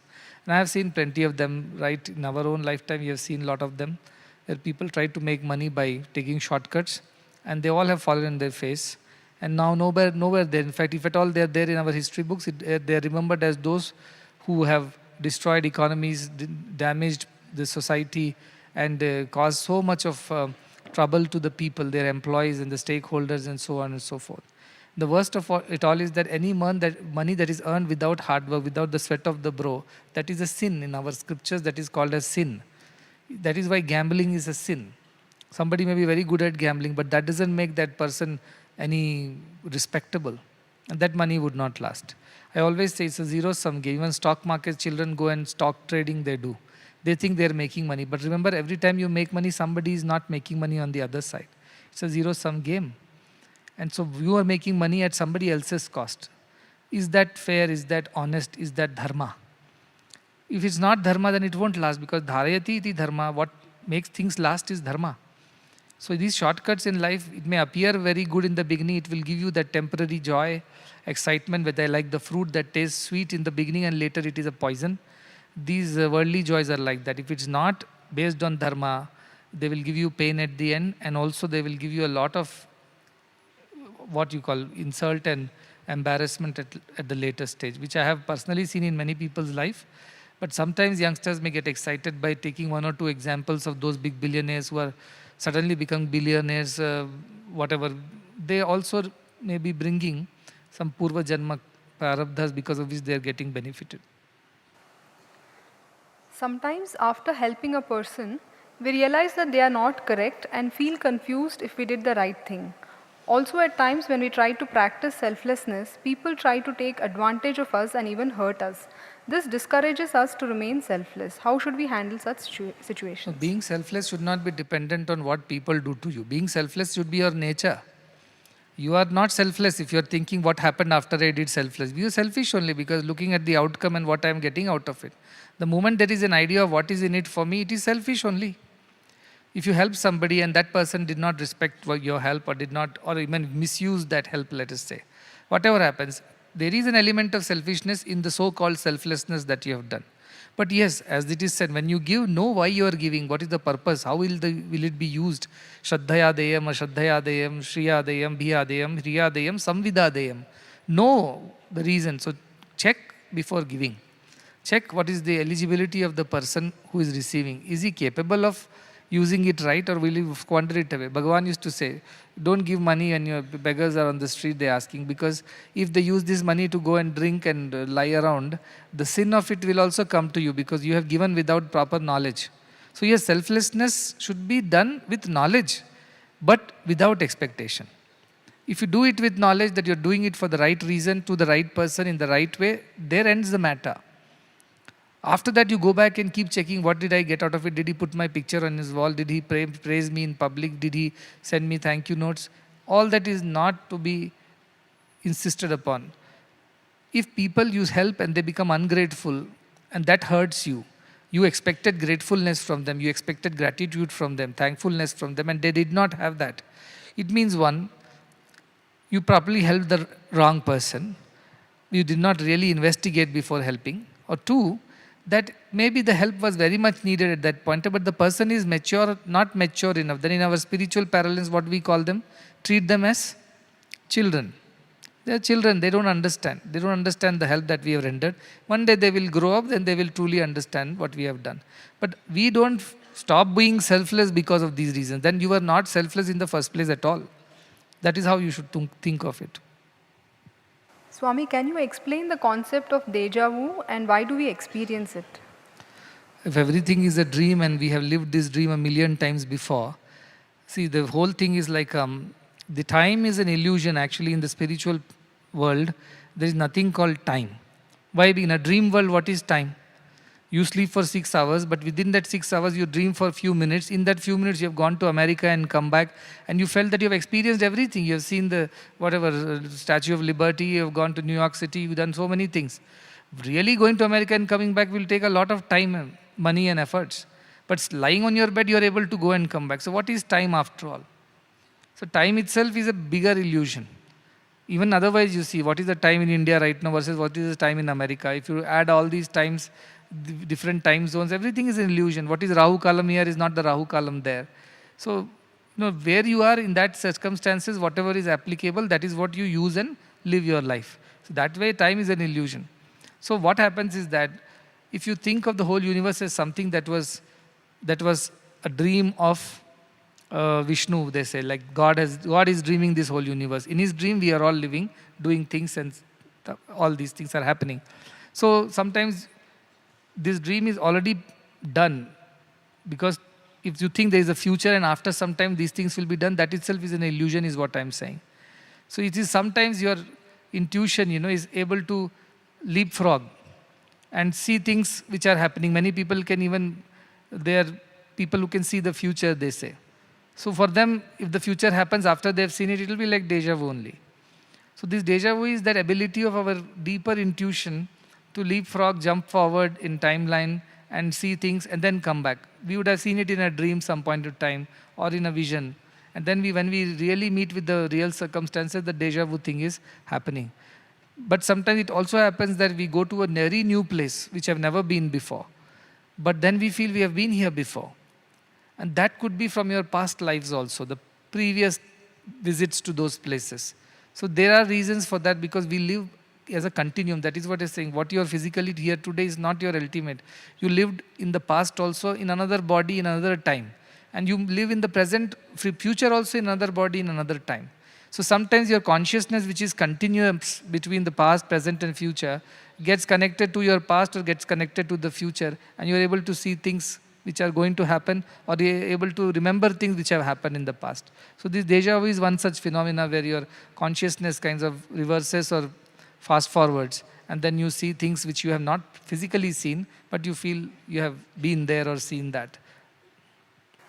Swami, when we meet our relatives, they try to offer some gifts or money out of love. Since you have given us everything, as students, should we accept even if we don't want to? If you don't want to, then you should never accept anything, right? If you want money and then you want a good answer from here that nevertheless take the money, I'm not going to give such answers. If you don't want the money, refuse it saying, I don't want it. They insist, no, this is our love, you must take it. You must use it for some good purpose. Then take it and use it for a good purpose. If you don't need, I always said, what you don't need belongs to somebody who needs it. So it is, you can never, or nevertheless take it and give it for a cause for which somebody needs it, because you don't need it for whatever reason. It can go for a better cause. So to that extent, yes, okay. What is the benefit of wearing Rudraksha and Svatika malas? Can girls also wear a Rudraksha? Oh, Rudraksha is a sacred seed, which is known as Shiva's tears, they say. When Shiva lost Sati, he shed tears, and those tears fell and grew into these trees in the Himalayan foothills, and they have grown into Rudraksha. And now that became like Shiva's symbol. So we are, in India, everything is symbolic. Pratikopasana, we say. We can't see God directly, so we use symbols to worship God. So Rudraksha is one symbol which reminds us of Rudra, the Shiva, in all of us. So yes, that is very much can be used, and because it has got that faith instilled in it, infused in it, that this japa or this particular Rudraksha is a representation of Lord Shiva, because it's born out of his tears. So everybody wears it. Girls also can wear it, men can also wear it. There is no problem with that. Spatika malas are also made of crystals which have been having certain energy properties. See, all these crystals which are stones, they all have certain crystalline structures which are energy patterns. Like chakras are there. Have you seen these chakras? We make Sri Chakra and yantras we make. They're all patterns. So very structured patterns are found only in crystals. Not in metals, not in other amorphous substances. In crystals, there are structured patterns. Like even when water is frozen and becomes an ice cube or a crystal, it becomes a pattern. You see the snow is represented, snowflakes are represented by a certain design. So water has a property, when it freezes, it becomes like crystalline. So all crystals have a certain formation structure which houses energy. What is energy? Energy is the universal consciousness trapped in a particular structure. Like a body is structure in which our universal consciousness is trapped. So when there are very symmetric designs, what we are now known as Vastu Shastra and things like that, the symmetric yantras that we make, the symmetries will always capture energy. So spatikas are crystals which have very symmetric structural patterns, and therefore they retain a lot of good energy, but they can also capture bad energies. So if you're wearing a Spatika mala, you better have a lot of positive energy, means positive thinking, because all the energy will be getting stored over there. They are like those lattices which store that energy. And if you are having bad energy, then energy will stay in those lattices for a very, very long time. So that is why using Spatika is little more dangerous than using Rudraksha. Rudraksha does not have this energy patterns. It is a faith which we worship. It reminds us of the ultimate sacrifice that we must make and become free from all the bondages. But Spatika is an energy crystal, and therefore it is a little more seriously you have to deal with it, because it carries that kind of energy all the time with it. How can we make our parents spiritual considering they have no background or inclination? As I said, their past is influencing their present. In the past, whatever life experiences, they haven't developed devotion. This time, somehow you are born there. Like suppose Prahlada is born in Hiranyakashipu's family. Prahlada is born because of his own past karmas. Hiranyakashipu is born because of his own past karmas. No, they don't go together. At the end, if you can help them walk the spiritual path, so be it. Otherwise, what did Prahlada do? He sacrificed all his relations for God. So at the end, if parents come in the way of your spiritual journey, then they also can be sacrificed. In the sense, not sacrificed from the point of view of abandoning them, but not listening to them when they say don't pray to God or don't be on this path or don't give your life to such a cause. You can easily let go of it.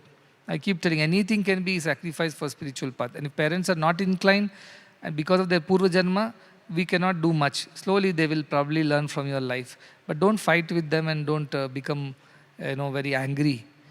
And also at the same time, don't budge from your path just because you want to oblige. That's also not right. Swami, you shared about the setbacks in your business when things didn't go as planned. We also hear stories like that of Thomas Edison, who failed 99 times before inventing the light bulb. How do we know when to persist and when to let go, accepting that it is not destined? I think ego should not be there.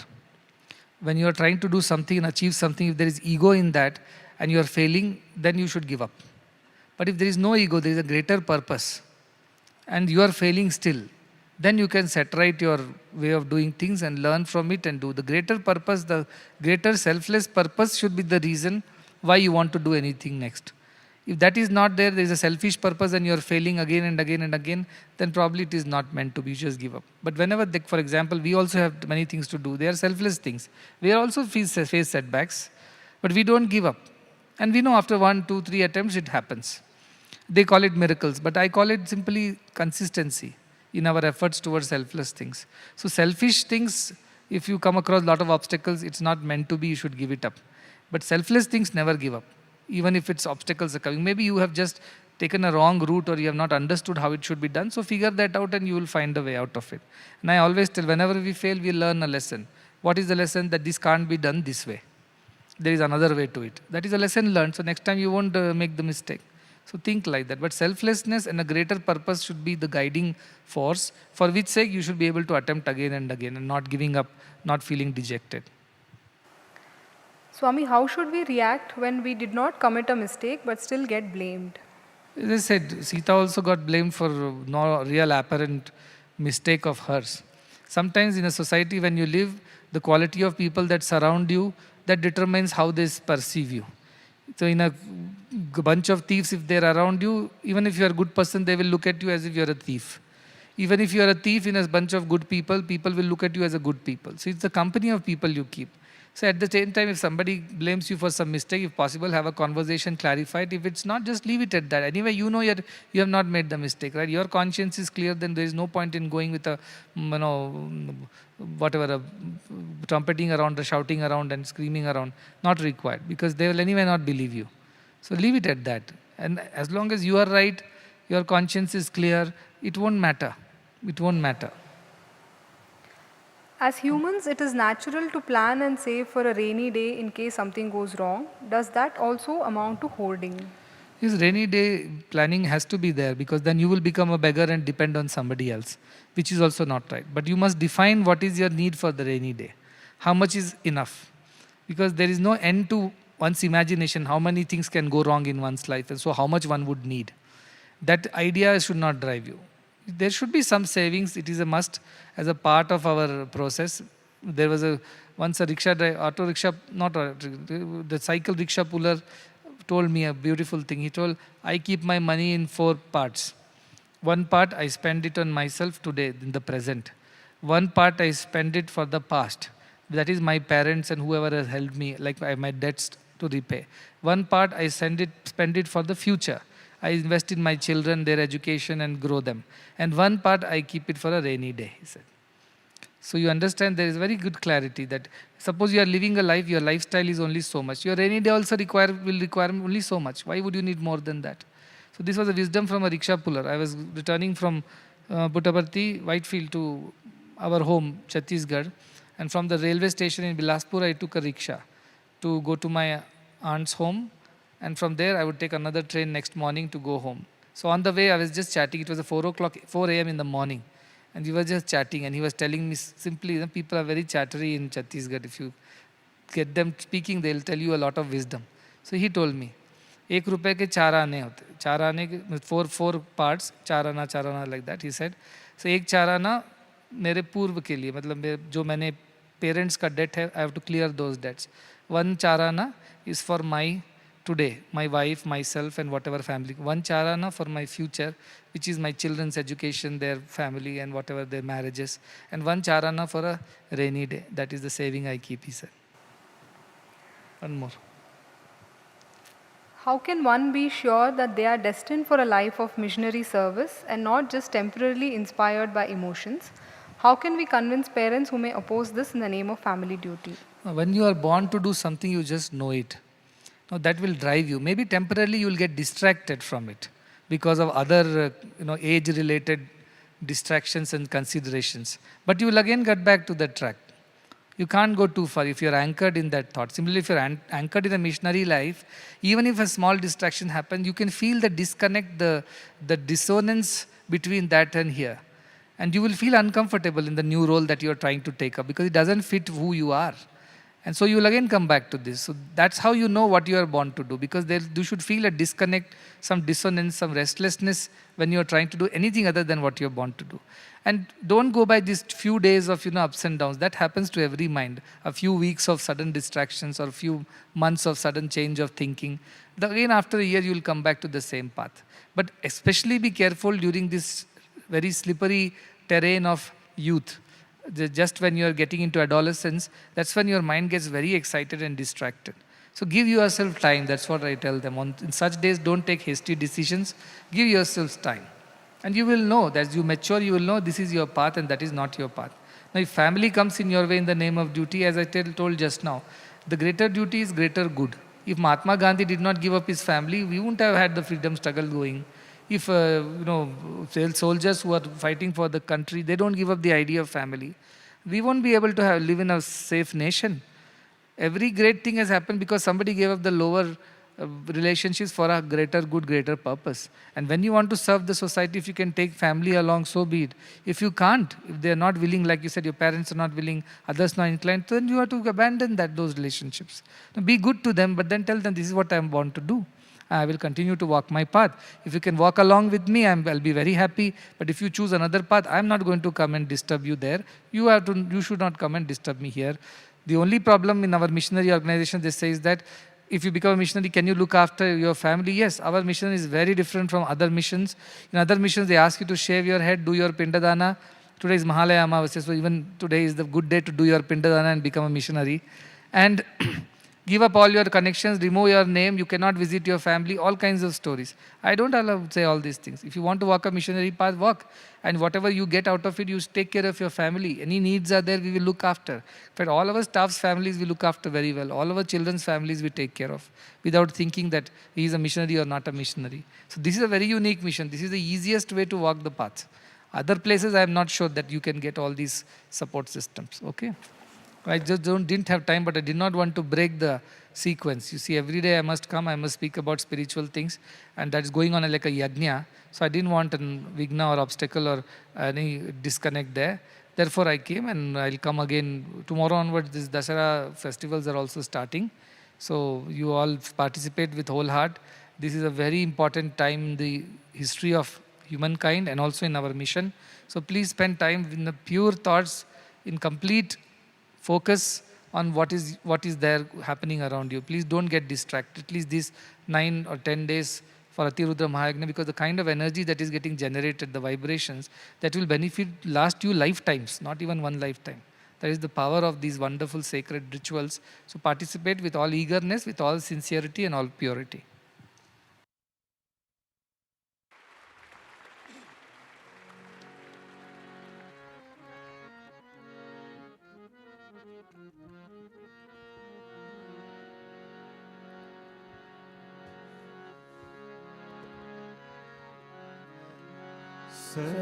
सर्वसुगुणसिन्धवे सकलसुजनबन्धवे सर्वसुगुणसिन्धवे सकलसुजनबन्धवे गुरवे मधुसूदनाय महितमङ्गलम् सद्गुरवे मधुसूदनाय महितमङ्गलम् दीनदुःखितपोषकाय दानधर्मप्रेरकाय दीनदुःखितपोषकाय दानधर्मप्रेरकाय सर्वलोकहितरताय सर्वमङ्गलम् सद्गुरवे मधुसूदनाय महितमङ्गलम् वेदनादवर्धकाय विश्वशान्तिस्थापकाय वेदनादवर्धकाय विश्वशान्तिस्थापकाय ब्रह्मज्ञानबोधकाय दिव्यमङ्गलम् सद्गुरवे मधुसूदनाय महितमङ्गलम् सदय हृदयराजिताय सुमनसदनशङ्कराय सदय हृदयराजिताय सुमनसदनशङ्कराय शरणमुक्तिकारणाय मोक्षमङ्गलम् सद्गुरवे मधुसूदनाय महितमङ्गलम् सत्यसायिनः प्रिय सत्य प्रेम विग्रहाय सत्य साई प्रियाय सत्य प्रेम विग्रहाय नित्य शुद्ध निर्मलाय नित्य मंगलम सद्गुरवे मधुसूदनाय दिव्य मंगलम सद्गुरवे मधुसूदनाय मुनित मंगलम। ओम जय जगदीश हरे स्वामी सत्य साई हरे भक्त जना संरक्षक भक्त जना संरक्षक पति महेश्वर। ओम जय जगदीश हरे शशिवदना श्रीकरा सर्वा प्राणपते स्वामी सर्वा प्राणपते आश्रित कल्पलते का आश्रित कल्पलते का आपद बांधवा। ओम जय जगदीश हरे माता पिता गुरुदेवम हरियंतयुगेवे स्वामी मरियंतयुगीवे नाद ब्रह्म जगन्नाथा नाद ब्रह्म जगन्नाथा महेन्द्राशयना। ओम जय जगदीश हरे ओंकार रूप ओजस्वी वो साई महादेवा सद्गुरु साई महादेवा मंगल हारति अंधुको मंगल हारति अंधुको मंगल गिरिधारी। ओम जय जगदीश हरे नारायण नारायण ओम सत्य नारायण नारायण नारायण ओम नारायण नारायण ओम सत्य नारायण नारायण ओम सत्य नारायण नारायण ओम जय सद्गुरुदेवा नारायण नारायण ओम सत्य नारायण नारायण नारायण ओम नारायण नारायण ओम सत्य नारायण नारायण ओम सत्य नारायण नारायण ओम जय सद्गुरुदेवा नारायण नारायण ओम सत्य नारायण नारायण नारायण ओम नारायण नारायण ओम सत्य नारायण नारायण ओम सत्य नारायण नारायण ओम जय सद्गुरुदेवा।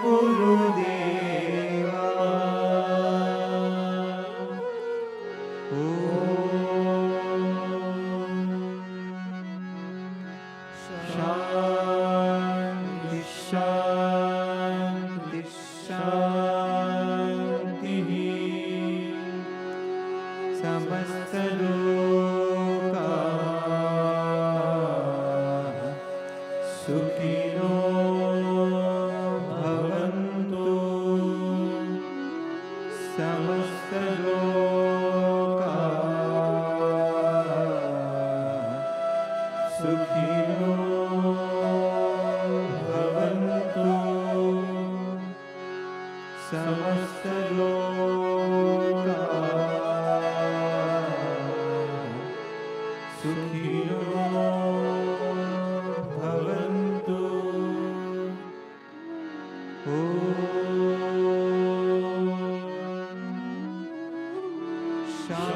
शांति शांति शांति।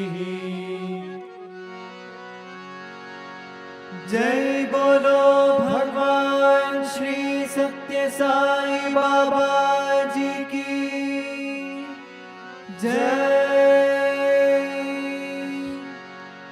जय बोलो सद्गुरु श्री मधुसूदन साई जी की जय।